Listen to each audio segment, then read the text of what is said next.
আপনি কি থাইরয়েড সমস্যায় ভুগছেন? অনেক চেষ্টা করেও ওজন কিছুতেই কমছে না। খাওয়া-দাওয়া ঠিক আছে, ওষুধও চলছে, তবে ওজন বেড়ে যাচ্ছে। ভাবছেন আর কতদিন এমন চলবে? চিন্তা করবেন না, এই ভিডিওতে আপনি জানতে পারবেন থাইরয়েড রোগীদের জন্য ওজন কমানোর বাস্তব ও প্রমাণিত উপায়, যা শুধু শরীরের জন্য নয়, মন এবং আত্মবিশ্বাসের জন্যও কাজ করবে। আপনার থাইরয়েড পরিস্থিতি যেমনই হোক না কেন, সঠিক পদ্ধতি জানলে ওজন কমানো সম্ভব।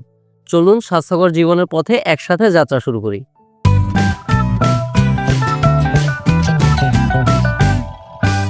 আসসালামু আলাইকুম, আমি ডক্টর গাজী সাজ্জাদ হোসেন। সুস্বাস্থ্য নিয়ে আমার এই চ্যানেলে আপনাকে স্বাগতম। থাইরয়েড সমস্যায় ভোগা অনেকেই আছেন যারা বারবার চেষ্টা করেও ওজন কমাতে পারছেন না। এটা একদমই স্বাভাবিক, কারণ থাইরয়েড গ্রন্থি আমাদের শরীরের মেটাবলিজম কন্ট্রোল করে, যা সরাসরি ওজন বৃদ্ধির সঙ্গে জড়িত। হরমোনের ভারসাম্য বিঘ্নিত হলে শরীর অনেক পরিবর্তন আসে, তার মধ্যে ওজন বেড়ে যাওয়া অন্যতম। এর আগে আমি থাইরয়েড নিয়ে আমার চ্যানেলে বিস্তারিত আলোচনা করেছি, সমস্যা, লক্ষণ, চিকিৎসা এবং প্রয়োজনীয় লাইফস্টাইল পরিবর্তন নিয়ে। আপনি যদি সেগুলো এখনো দেখে না থাকেন, এই ভিডিও শেষে অবশ্যই দেখে নিতে পারেন, ডেসক্রিপশন বক্সে লিংক দেওয়া আছে। আজকের এই ভিডিওটি একটু ব্যতিক্রম। এখানে আমরা জানব কেন থাইরয়েড সমস্যায় ওজন বাড়ে, কী ধরনের খাদ্যাভ্যাস ও ডায়েট পরিকল্পনা কার্যকর হতে পারে, এবং কোন সাধারণ ভুলগুলো ওজন কমানোর পথে বাধা সৃষ্টি করে। থাইরয়েড থাকলেও ওজন কমানো একেবারেই অসম্ভব নয়, বরং সঠিক জ্ঞান, ধৈর্য এবং পরিকল্পনার মাধ্যমে তা একদমই সম্ভব। চলুন আমরা এখন মূল আলোচনায় ঢুকে পড়ি।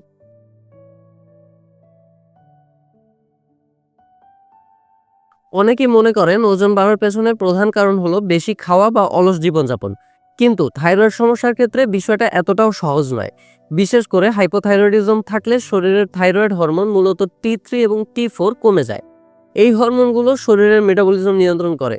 যখন এই হরমোনের পরিমাণ কমে যায়, তখন মেটাবলিজম স্লো হয়ে যায়, ফলে শরীর আগের তুলনায় অনেক কম ক্যালোরি খরচ করতে শুরু করে। এমনকি আপনি যদি আগের মতোই খাবার খান, তবুও তা সহজেই শরীরে জমে যেতে পারে এবং ধীরে ধীরে ওজন বাড়তে থাকে। অনেক সময় ওজন বাড়ার সাথে ফ্যাট না জমলেও শরীরে পানি জমে ওয়াটার রিটেনশন হয়, যা স্কেলে ওজন অনেকটা বাড়িয়ে দেখাতে পারে। বিশেষ করে হাত পা ফুলে যাওয়া বা মুখের চেহারায় ফোলা ভাব অনেকেরই লক্ষ্য করা যায়। তাছাড়া হাইপোথাইরয়েডিজমের আরও কিছু উপসর্গ, যেমন বারবার ক্লান্তি অনুভব করা, বিষণ্ণতা বা ডিপ্রেশন, অতিরিক্ত ঘুম বা অলসতা, এবং অনেকের ক্ষেত্রে খিদে বেড়ে যাওয়াও ওজন বৃদ্ধির অন্যতম কারণ হয়ে ওঠে।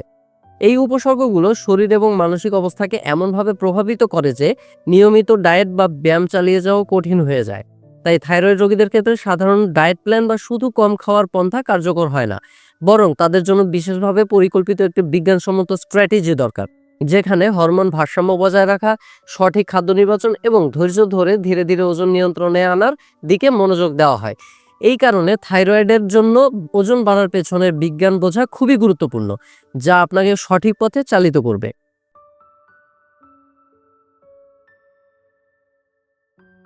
থাইরয়েড রোগীদের জন্য ওজন কমানোর সবচেয়ে কার্যকর এবং নিরাপদ উপায়গুলোর মধ্যে একটি হলো খাদ্যাভ্যাসে পরিবর্তন আনা।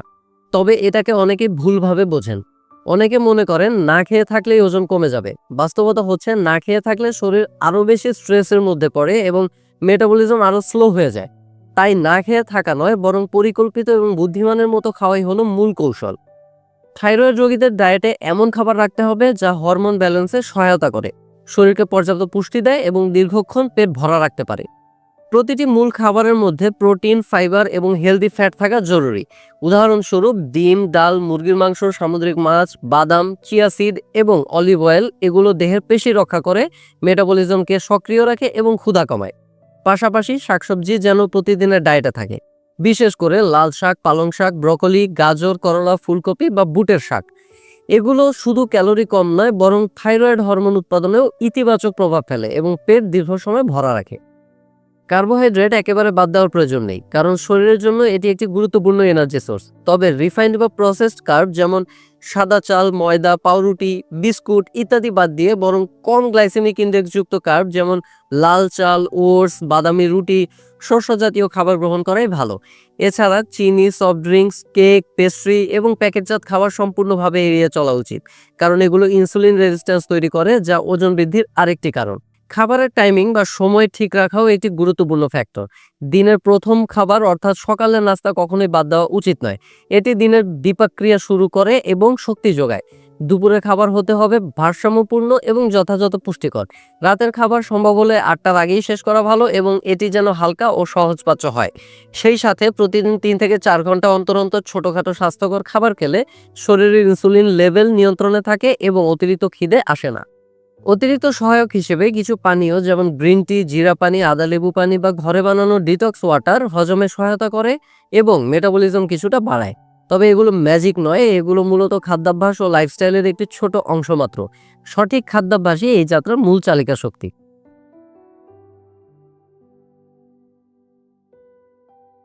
ওজন নিয়ন্ত্রণ করতে শুধু খাদ্যাভ্যাস ঠিক রাখলেই হবে না, পাশাপাশি শরীরকে সচল রাখা অত্যন্ত জরুরি। বিশেষ করে থাইরয়েডের মতো মেটাবলিজম সম্পর্কিত রোগে ব্যায়াম এক ধরনের ওষুধের মতো কাজ করে। তবে এখানে একটি গুরুত্বপূর্ণ বিষয় হলো হঠাৎ করে ভারী ব্যায়াম শুরু করা যাবে না, বরং ধাপে ধাপে শরীরকে অভ্যস্ত করতে হবে। থাইরয়েড রোগীদের অনেক সময় অতিরিক্ত ক্লান্তি বা শরীর দুর্বল লাগে, তাই হালকা এবং সহনীয় ব্যায়াম দিয়ে শুরু করাটাই বুদ্ধিমানের কাজ। প্রথমে প্রতিদিন অন্তত 30 থেকে 45 মিনিট নিয়মিত হাঁটার অভ্যাস গড়ে তুলুন। হাঁটা হলো সবচেয়ে সহজ কিন্তু অত্যন্ত কার্যকরী একটি এক্সারসাইজ। এটি ক্যালোরি বার্ন করে, মন ভালো রাখে এবং মেটাবলিজম অ্যাক্টিভ করে। হাঁটার পাশাপাশি ধীরে ধীরে হালকা কার্ডিও ব্যায়াম যুক্ত করা যায়, যেমন ফ্লোর এক্সারসাইজ, হালকা স্কোয়াট বা সাঁতার বা সাইক্লিং। এসব ব্যায়াম শরীরের বিভিন্ন মাংসপেশিকে কাজে লাগায় এবং ফ্যাট বার্নে সহায়তা করে। যারা কর্মজীবী বা গৃহিণী এবং বাইরের সময় ব্যয় করা কঠিন হয়, তারা ঘরের দৈনন্দিন কাজ যেমন ঝাড় দেওয়া, মোছামুছি, কাপড় ধোয়া, সিঁড়ি দিয়ে ওঠানামা কিংবা হালকা স্ট্রেচিং এর মাধ্যমে শরীর সচল রাখতে পারেন। এ ধরনের দৈনন্দিন শরীরচর্চাও রক্ত সঞ্চালন ও শক্তি ব্যয় বাড়ায়, যা ওজন কমানোর প্রক্রিয়ায় গুরুত্বপূর্ণ ভূমিকা রাখে। থাইরয়েডের ক্ষেত্রে যোগব্যায়াম বা ইয়োগা বিশেষভাবে উপকারী। এগুলো থাইরয়েড গ্রন্থির আশেপাশের রক্ত সঞ্চালন বাড়ায়, ঘাড় ও গলায় চাপ তৈরি করে, যার মাধ্যমে হরমোন ব্যালেন্সে ইতিবাচক প্রভাব ফেলে। এছাড়াও নিয়মিত যোগব্যায়াম মানসিক চাপ কমায়, যা থাইরয়েড রোগীদের জন্য অত্যন্ত উপকারী, কারণ মানসিক চাপ সরাসরি হরমোন ভারসাম্য নষ্ট করে দিতে পারে। সবচেয়ে গুরুত্বপূর্ণ বিষয় হলো নিয়মিত রুটিন মেনটেন করা। একদিন ব্যায়াম করে 3 দিন বাদ দিলে কোনো সুফল পাওয়া যায় না। তাই প্রতিদিন কমপক্ষে অল্প হলেও শরীরচর্চার চেষ্টা করতে হবে। মনে রাখতে হবে, ধারাবাহিকতা ছাড়া ফল আসবে না। এক সপ্তাহে ওজন কমে যাবে এমনটা আশা না করা, ধৈর্য ধরে ধাপে ধাপে পরিবর্তনের দিকে এগিয়ে যাওয়াটাই সঠিক পথ।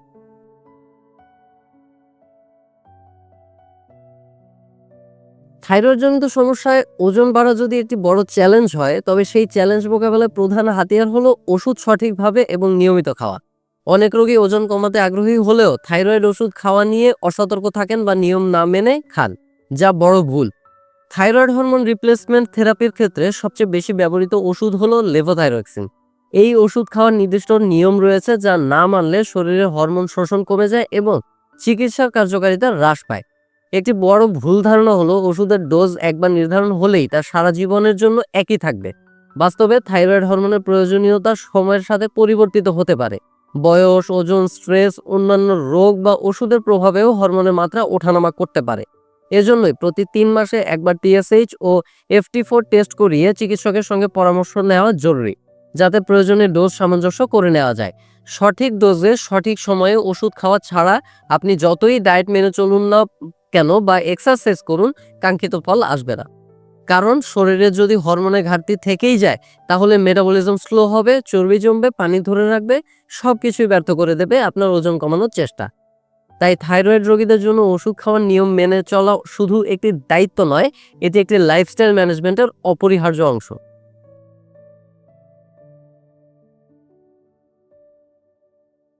ওজন কমানো নিয়ে আমরা সাধারণত খাবার এবং ব্যায়ামের কথা বেশি বলি, কিন্তু যে দুটি বিষয়কে সবচেয়ে বেশি অবহেলা করা হয় তা হলো মানসিক চাপ বা স্ট্রেস এবং পর্যাপ্ত ঘুম। অথচ এই দুইটি বিষয়ের প্রভাব থাইরয়েড রোগীদের জন্য খুবই গুরুত্বপূর্ণ। শরীরের হরমোন ব্যালেন্সের জন্য শুধু থাইরয়েড হরমোনই নয়, স্ট্রেস হরমোন কর্টিসলেরও বড় ভূমিকা রয়েছে। দীর্ঘমেয়াদী মানসিক চাপ কর্টিসল হরমোনকে মাত্রাতিরিক্ত বাড়িয়ে দেয়, যার ফলে শরীরে ইনসুলিন রেজিস্ট্যান্স তৈরি হয়, অর্থাৎ শরীর ইনসুলিনের প্রতি কম প্রতিক্রিয়াশীল হয়।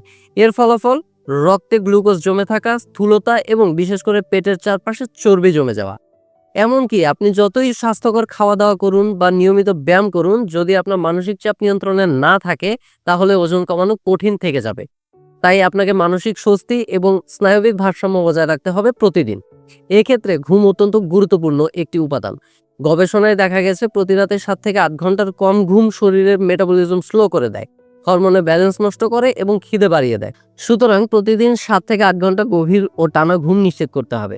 রাতে 10টার মধ্যে ঘুমানোর চেষ্টা করুন, কারণ রাতের ঘুম হরমোন উৎপাদনের জন্য সবচেয়ে কার্যকর। ঘুমাতে যাওয়ার অন্তত 30 মিনিট আগে মোবাইল ফোন, ল্যাপটপ বা টিভি স্ক্রিন থেকে দূরে থাকুন, কারণ এগুলো নীল আলো মস্তিষ্কের মেলাটোনিন হরমোনকে দমন করে, ফলে ঘুম দেরিতে আসে এবং ঘুমের মান খারাপ হয়। মানসিক চাপ কমাতে কিছু কার্যকর অভ্যাস গড়ে তুলতে পারেন, যেমন প্রতিদিন কিছু সময় মেডিটেশন করতে পারেন, নামাজ পড়তে পারেন, ধ্যান বা ডিপ ব্রিদিং এক্সারসাইজ করতে পারেন, অথবা হালকা বই পড়তে পারেন। এই ছোট ছোট অভ্যাসগুলো আপনার স্নায়ু শান্ত রাখবে, কর্টিসলের মাত্রা কমাবে এবং শরীরকে ওজন কমানোর অনুকূল অবস্থায় নিয়ে আসবে। মনে রাখবেন, ভালো ঘুম এবং চাপমুক্ত জীবন শুধু মন নয়, শরীরকেও হালকা করে তোলে।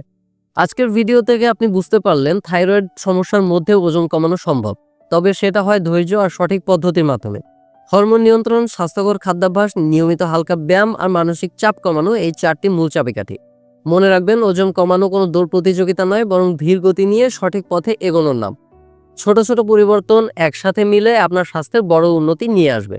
আপনার যে কোনো প্রশ্ন বা অভিজ্ঞতা কমেন্টে শেয়ার করুন, আমি চেষ্টা করব সাহায্য করার। আর যদি ভিডিওটি কাজে লাগে মনে করেন, তাহলে লাইক ও শেয়ার করতে ভুলবেন না। সাবস্ক্রাইব করে আমার সাথে থাকুন, নিজের প্রতি যত্ন নিন, সুস্থ থাকুন।